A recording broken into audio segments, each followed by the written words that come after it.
À medida que a era do Homo habilis chegava ao fim, novas espécies de humanos começavam a colonizar a África.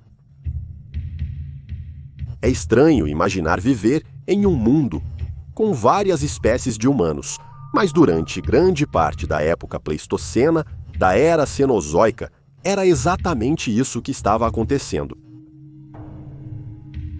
Cerca de 2 milhões de anos atrás, uma nova criatura começou a revolucionar o reino animal, inovando de maneiras até então inimagináveis. Continuando a tendência de andar ereto, que foi exibida nos primeiros membros do gênero Homo, essa nova criatura foi chamada de Homo erectus, que se traduz como homem ereto. Enquanto o Homo habilis estava adaptado para andar e escalar, o Homo erectus deu os primeiros passos em direção a uma vida vivida inteiramente no chão. Era um mundo novo e estranho para esses macacos pioneiros, e é o seu comportamento e estilo de vida únicos que levaram essa espécie a se tornar sinônimo de evolução. À medida que evoluíam, nossos ancestrais estavam se tornando cada vez mais inteligentes, mais poderosos e mais bem-sucedidos. Hoje, vamos explorar todos os aspectos da vida do Homo erectus. Como ele agia e vivia. Como era o mundo na época em que ele vivia? São questionamentos que exigem um mergulho profundo no Pleistoceno para serem respondidos. Uma época de paisagens dramáticas e intocadas, animais megafauna perigosos e novas e estranhas sociedades de humanos primitivos. Junte-se a nós enquanto descobrimos a incrível história do Homo erectus.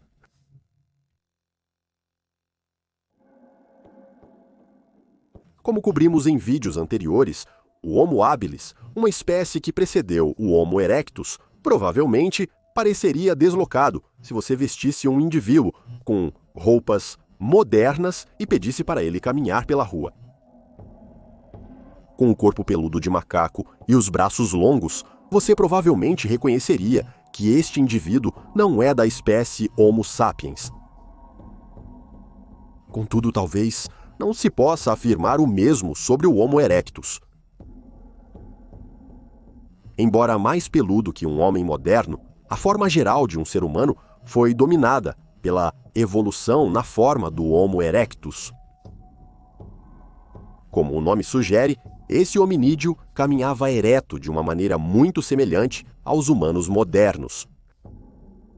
O Homo erectus não teria exatamente a aparência de um ser humano moderno. Havia diferenças notáveis, mas em geral, essa espécie foi a primeira no gênero Homo a se parecer muito conosco. As diferenças podem ser encontradas principalmente na estrutura facial do Homo erectus, uma sobrancelha proeminente, testa inclinada e mandíbulas empurrando para fora teriam sido características identificáveis, chave que separariam um humano moderno deste homem primitivo. O rosto do Homo erectus também era notavelmente mais plano que o nosso, com exceção do nariz. Este hominídeo foi a primeira espécie humana a possuir um nariz que se projetava para fora do rosto, que evoluiu em resposta a mudanças no ar. À medida que o ar ficava mais seco, os narizes dos hominídeos ficavam maiores, permitindo que esses primeiros homens e mulheres retivessem mais umidade de ambientes de outra forma áridos. Isso permitiu que eles habitassem uma ampla gama de áreas, e o Homo erectus foi, ao longo de sua existência, uma espécie de hominídeo muito bem sucedida. Machos e fêmeas da espécie tinham praticamente o mesmo tamanho, com adultos variando entre aproximadamente 4 pés de altura na extremidade mais curta e 6 pés de altura na mais alta. Conforme os hominídeos evoluíram, ficaram mais altos. Você certamente notaria uma diferença de altura distinta entre o Homo sapiens médio e o Homo habilis médio, por exemplo, mas quase começou a se estabilizar quando o Homo erectus apareceu em cena. Não apenas seus corpos eram mais modernizados, mas também seus cérebros. O tamanho dos cérebros do Homo erectus superou em grande parte os das espécies de hominídeos anteriores, como o Homo habilis e os Australopithecus. No entanto, a capacidade cerebral progride ao longo do tempo em que o Homo erectus esteve na Terra. As primeiras populações de espécies indicam que o desenvolvimento cerebral parou durante as primeiras fases da infância, limitando enormemente a capacidade da espécie de aprender ao longo da vida. Os indivíduos dessas populações antigas amadureciam mentalmente em uma idade muito jovem, enquanto as populações mais recentes geralmente continuavam a se adaptar mentalmente até fases mais tardias da juventude, mais semelhantes aos humanos modernos. Isso permitiu que a espécie aprendesse em um ritmo constante, aumentando a capacidade mental do Homo erectus e, finalmente, auxiliando a progressão de uma inteligência superior no gênero.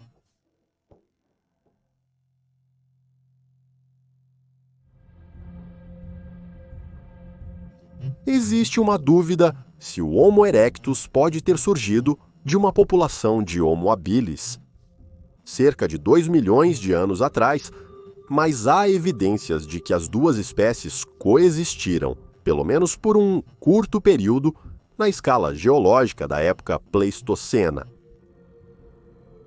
Esse curto período ainda foi de 500 mil de anos, um tempo incrivelmente longo para linhagens individuais e populações.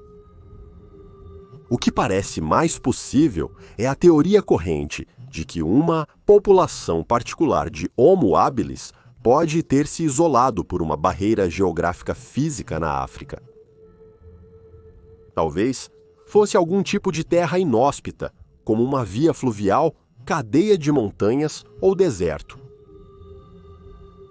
Com o passar do tempo, os grupos de Homo habilis no resto da África continuaram a prosperar, levando suas vidas diárias enquanto vasculhavam as planícies da África subsaariana. Enquanto isso, no entanto, a população isolada de Homo habilis estava mudando, adaptando-se constantemente por meio da seleção natural ao novo ambiente em que se encontravam selados. Eles teriam assumido novas aparências, novas adaptações e, eventualmente, após tempo suficiente, essa população de Homo habilis teria progredido a ponto de, logisticamente, a ciência não poder mais descrevê-los como Homo habilis. Com sua postura ereta, corpos pouco peludos e novas estruturas faciais, o Homo erectus nasceu, segundo a teoria. Ainda em debate, podemos vir a saber, no futuro, o que causou o surgimento do Homo erectus. O Homo erectus persistiu na Terra até pouco mais de 100 mil anos atrás. À medida que desaparece do registro fóssil, mais espécies humanas começam a surgir. Acredita-se que o Homo erectus tenha sido o ancestral direto de duas espécies altamente importantes no gênero Homo, o Homo heidelbergensis, que era proeminente em toda a Europa, e o Homo antecessor, que é conhecido principalmente por depósitos na Península Ibérica e na Europa Oriental. Homo heidelbergensis e, consequentemente, Homo erectus são especialmente significativos para a nossa evolução, pois heidelbergensis deu origem às principais espécies humanas do Pleistoceno tardio, Homo neanderthalensis, os neandertais, Homo denisova, os denisovanos e Homo sapiens, também conhecidos como nós. A última resistência do Homo erectus foi uma pequena população que persistiu na ilha indonésia de Java. A subespécie era conhecida como Homo erectus soloensis, com os últimos espécimes datando cerca de 108 mil anos atrás. É possível que essas populações tenham dado origem às espécies de Homo que habitavam as ilhas, Homo floresiensis e Homo luzonensis, sendo a primeira a famosa espécie de humano anão da ilha, muito menor que o homem ou mulher, modernos médios. As mudanças climáticas podem ter desempenhado um papel no declínio do Homo erectus, especialmente as populações que persistiram em toda a Ásia quando os grupos ocidentais haviam desaparecido. É provável que o Homo erectus soloensis tenha desaparecido definitivamente quando as mudanças climáticas transformaram a floresta aberta, preferida pelo Homo erectus, em floresta tropical mais adequada para as menores espécies que habitam as ilhas. As populações que não evoluíram para novas espécies não conseguiram se adaptar a tempo e pereceram na mudança.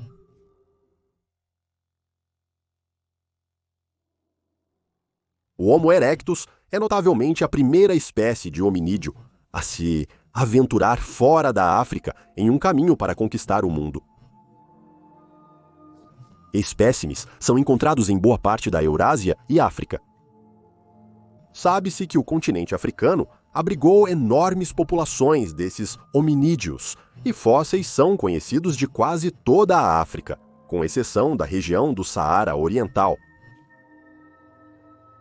A metade ocidental da Península Arábica foi colonizada, e sabe-se que populações viajaram para o norte a partir desta região até a Turquia.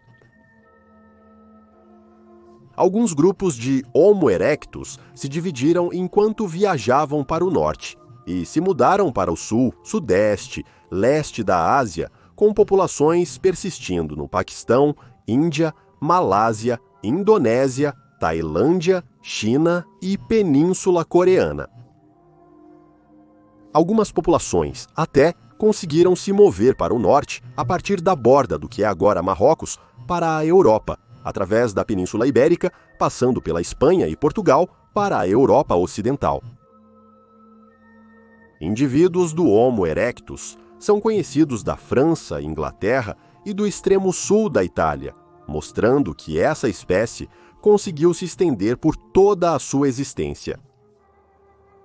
O Homo erectus mais distante, conhecido do continente africano, chegou à ilha de Java, na Indonésia, por volta de 1,5 milhão de anos atrás, e, notavelmente, duas populações são conhecidas. Dentes descobertos na região, que são um pouco maiores do que os espécimes mais antigos, indicam que pode ter havido um segundo grupo de Homo erectus que se espalhou por Java alguns centenas de milhares de anos depois, o que aponta para a ideia de que as populações de Homo erectus estavam constantemente vagando, colonizando e descobrindo novos territórios pelo leste. À medida que o Homo erectus viajava, subespécies distintas começaram a surgir, conforme as populações se isolavam e se consolidavam. Várias subespécies distintas são notadas em vários pontos no território geográfico do Homo erectus. Na China, encontramos o homem de Pequim. O Sudeste Asiático é famoso pelo homem de Java. Tutuvelman pode ser encontrado nas populações europeias, e o Homo erectus ergaster foi desenterrado dos grupos que escolheram ficar ou retornar para a África. O último, Homo erectus ergaster, é uma criatura que tem sido tema de muitos debates científicos sobre se ele se encaixa em sua própria subespécie, Homo ergaster, ou se Homo erectus ergaster é simplesmente uma subespécie de Homo erectus. A taxonomia pode ser um campo minado complicado de espécies, subespécies e gêneros, e os cientistas estão constantemente em guerra por opiniões. Mas como está? Parece que ergaster provavelmente é uma subespécie de erectus e não uma espécie por direito próprio. Surpreendentemente, o Homo erectus é conhecido por, possivelmente, praticar a primeira linguagem verbal, ou proto-linguagem, no reino animal. Ainda não está claro se era uma linguagem verdadeira, totalmente formada e funcional, mas parece que essas criaturas eram capazes de um tipo de comunicação avançada, além dos grunhidos, chamados e sinais de exibição de seus ancestrais. O exemplo mais conhecido do Homo erectus ao discutir tópicos de fala é um osso hioide descoberto na área de Castel di Guido, na Itália. Este osso tem formato de barra, semelhante à estrutura dos ossos hioides humanos modernos, em vez dos de macacos. Apesar disso, no entanto, falta as impressões musculares que teriam impactado continuamente o osso durante o uso vocal. A presença deste osso, juntamente com a falta de desenvolvimento suficiente para a fala moderna, implica que, embora o Homo erectus provavelmente não pudesse falar em uma linguagem tão sofisticada quanto as que existem hoje, era provável que articulasse sua voz em chamadas e ruídos que soavam muito mais humanos do que aqueles feitos pelo Homo erectus. Sons estranhamente humanos, reminiscentes de palavras modernas, podem ter emergido das gargantas de indivíduos Homo erectus enquanto eles vagavam pela terra ou se comunicavam uns com os outros durante as caçadas. Teorias científicas modernas sugerem que neandertais e humanos modernos herdaram a fala de um ancestral comum, que pode muito bem ter sido o Homo erectus. Mas parece que foi o Homo heidelbergensis, a espécie que preencheu a lacuna entre erectus e neandertalensis, que foi o primeiro de nós a realmente falar. A maioria dos espécimes de heidelbergensis que mostram evidências de fala foram encontrados em áreas semelhantes na Espanha. Este pode ter sido o berço da linguagem. Outro ponto interessante a destacar sobre o Homo erectus são seus hábitos alimentares. Enquanto o Homo habilis era um catador, retirando carne de carcaças nas vastas planícies abertas da África, o Homo erectus era um predador ápice. Sítios arqueológicos relacionados ao Homo erectus têm sido associados ao consumo de grandes mamíferos, especificamente antílopes, suínos e bovinos. Mas em algumas circunstâncias, a caça de grande porte era preferida. Grupos de Homo erectus são conhecidos por terem caçado sistematicamente animais tão grandes quanto rinocerontes, hipopótamos e elefantes, e eram inteligentes o suficiente para fazer isso efetivamente como parte de uma equipe.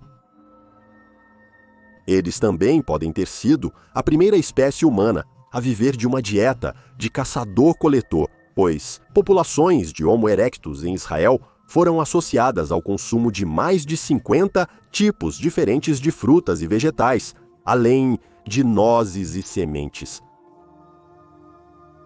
Presume-se que a dieta mudou drasticamente dependendo dos tipos de alimentos disponíveis nos locais em que o Homo erectus poderia ser encontrado. Criaturas maiores possivelmente foram capturadas na África. Enquanto no norte da Europa e no leste da Indonésia, as dietas teriam variado bastante. Mamíferos não eram as únicas criaturas no cardápio.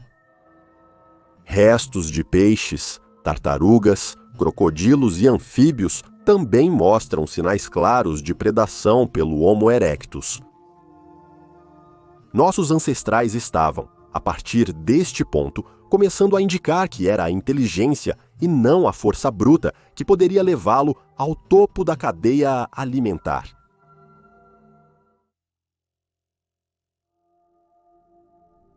Para consumir e caçar uma variedade tão grande de fontes de alimento, você precisava ser capaz de criar ferramentas. Sem elas, o Homo erectus tinha poucas chances de derrubar um elefante ou hipopótamo.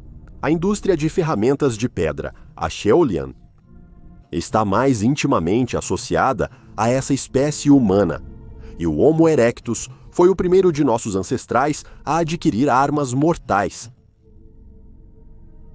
Tais objetos, que foram desenterrados de sítios arqueológicos, incluem machados de pedra, facas, primeiros picaretas e cutelos. Esses teriam sido inestimáveis na preparação de alimentos, mas o Homo erectus foi além e provavelmente usou algumas dessas ferramentas para cortar madeira. As primeiras dessas ferramentas de pedra Acheulean vêm de West Turkana, no que é agora o Quênia. Ferramentas de pedra Oldowan, mais antigas, que foram usadas pelo Homo habilis, são encontradas no mesmo local, o que indica uma transição entre os dois estilos. Isso coincide com cerca de 1,5 milhão de anos atrás, apenas algumas centenas de milhares de anos depois que o Homo erectus apareceu pela primeira vez em cena. Esses novos humanos eram de fato inteligentes e deixaram sua marca no mundo para provar isso. Algumas das subespécies posteriores do Homo erectus em Java até conseguiram projetar e usar bolas, uma ferramenta de pedra sofisticada, obtida a partir de corda e rochas, que atinge e prende a presa quando lançada. No entanto, o Homo erectus tinha uma arma em seu arsenal que superava todas as outras tecnologicamente: o fogo. Pela primeira vez, nossos ancestrais estavam agora usando e controlando isso, algo que revolucionaria o mundo. Nosso vídeo anterior sobre a descoberta do fogo entra em muito mais detalhes sobre como os primeiros humanos podem ter aprendido a dominar o poder do fogo. Mas o Homo erectus, novamente no Quênia, é conhecido por ter sido os primeiros humanos a transportar fogo da natureza para seus assentamentos ou cavernas.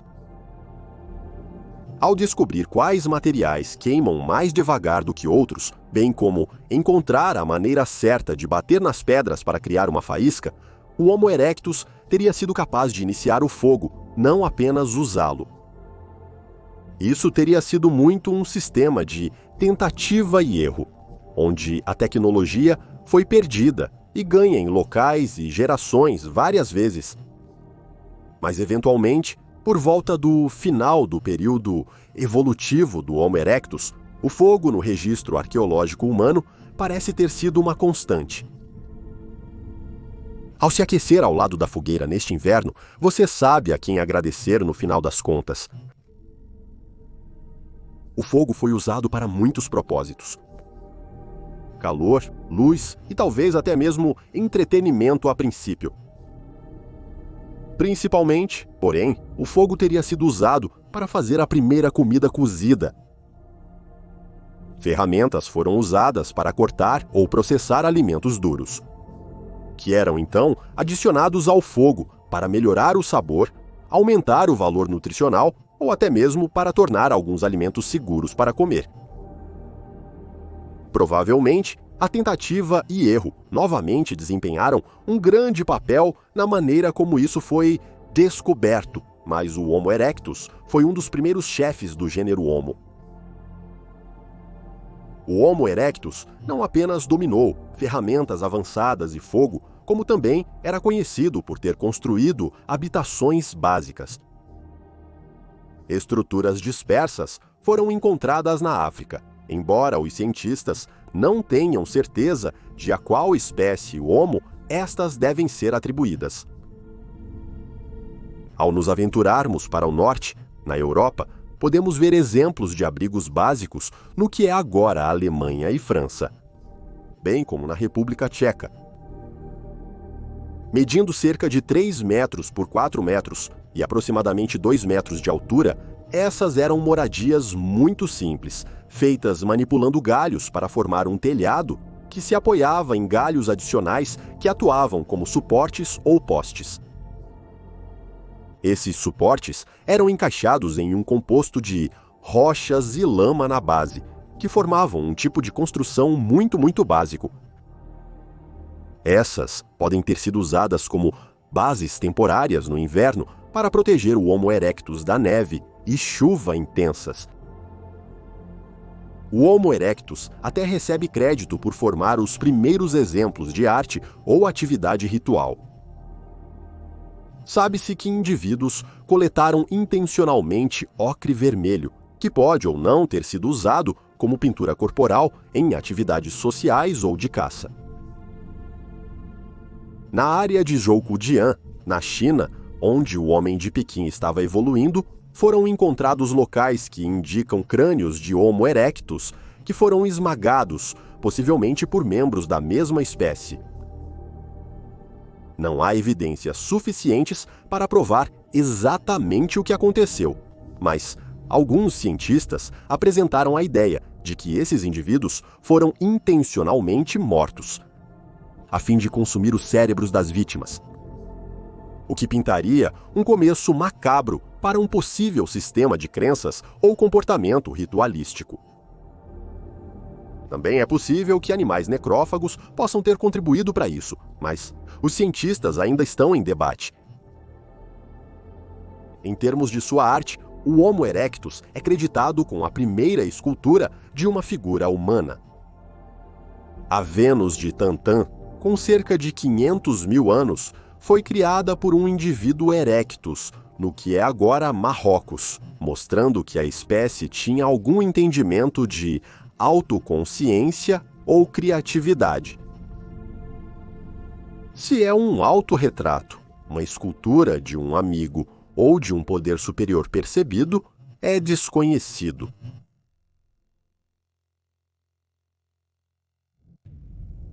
O Homo erectus prosperou em uma vasta gama, em 4 continentes distintos ao longo de sua existência. E dentro dessas regiões, havia uma enorme flutuação na flora e fauna nativas da região.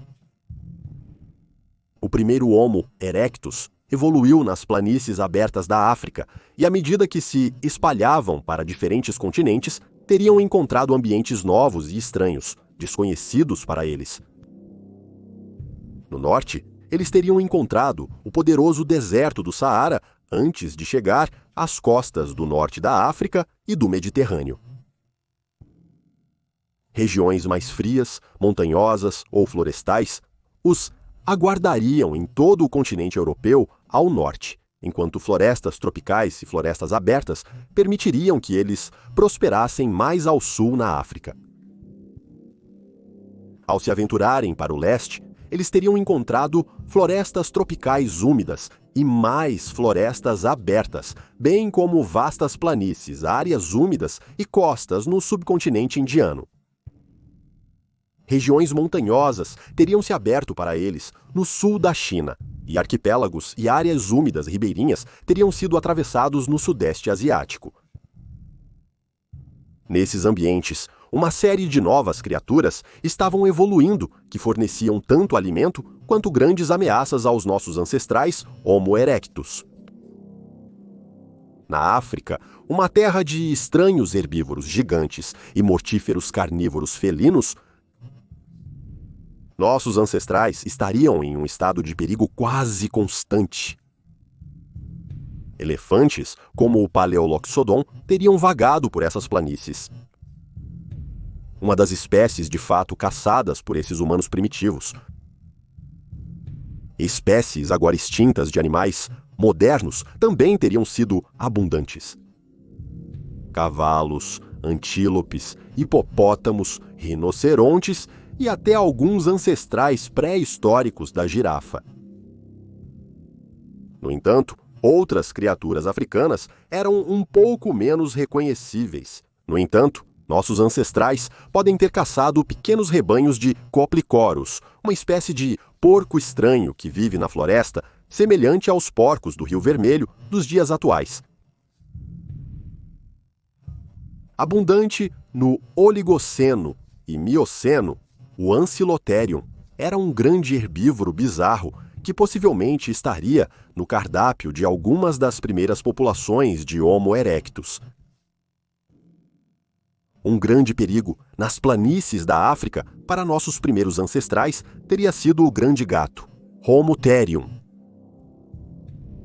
Agora extinto, este predador de presas é agrupado coloquialmente como um gato de dentes de cimitarra e provavelmente teria sido capaz de derrubar membros desarmados, fracos ou solitários das populações de Homo erectus que conquistavam o mundo naquela época.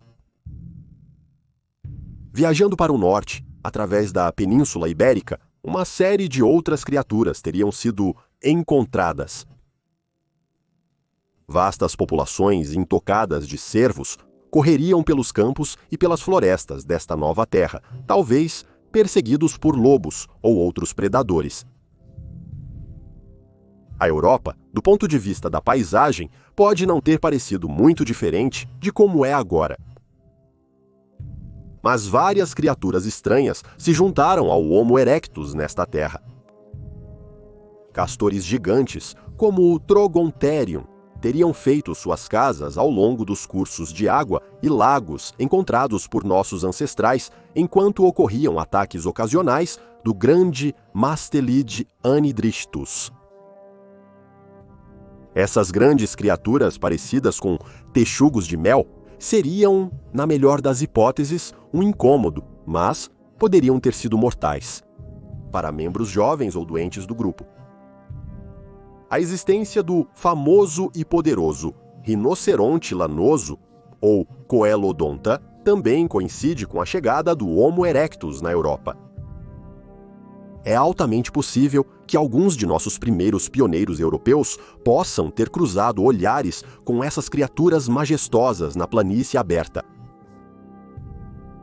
As paisagens dramáticas e variadas da Ásia teriam trazido consigo uma série de criaturas para nossos ancestrais lidarem.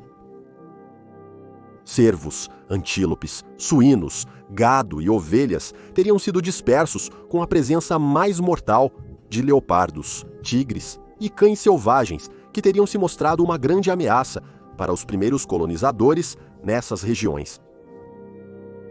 Quer soubessem ou não, o Homo erectus também teria encontrado muitos de seus próprios ancestrais, primatas, a caminho da Ásia, nas várias espécies de macacos que prosperavam nas árvores. No entanto, um primata se destacava acima de todos os outros. Nossos primeiros ancestrais Homo erectus de fato teriam encontrado o poderoso Gigantopithecus, a maior espécie de primata que já existiu. Este parente extinto do orangotango teria perambulado pelas florestas da China ao mesmo tempo em que os primeiros Homo erectus estavam fazendo seu caminho pela região, o que teria sido uma visão verdadeiramente impressionante. As populações de Homo erectus na Indonésia também são conhecidas por terem coexistido e possivelmente contribuído para a extinção local de Megalocalis, uma espécie de tartaruga gigante nativa da região.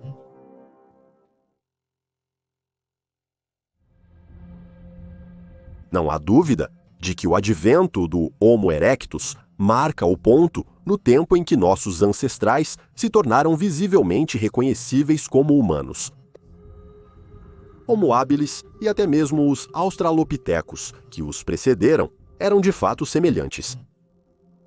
Mas a postura ereta, as características faciais avançadas e os possíveis hábitos vocais do erectus teriam provado sem dúvida na vida que essas eram pessoas capazes de pensamento e emoção avançados. A descoberta do fogo, o uso de machados e facas de pedra e sua capacidade de se expressar através da arte faz você se perguntar como teria sido encontrar um desses primeiros homens ou mulheres pessoalmente? Como seria tal encontro? Eles reconheceriam as semelhanças entre eles e você?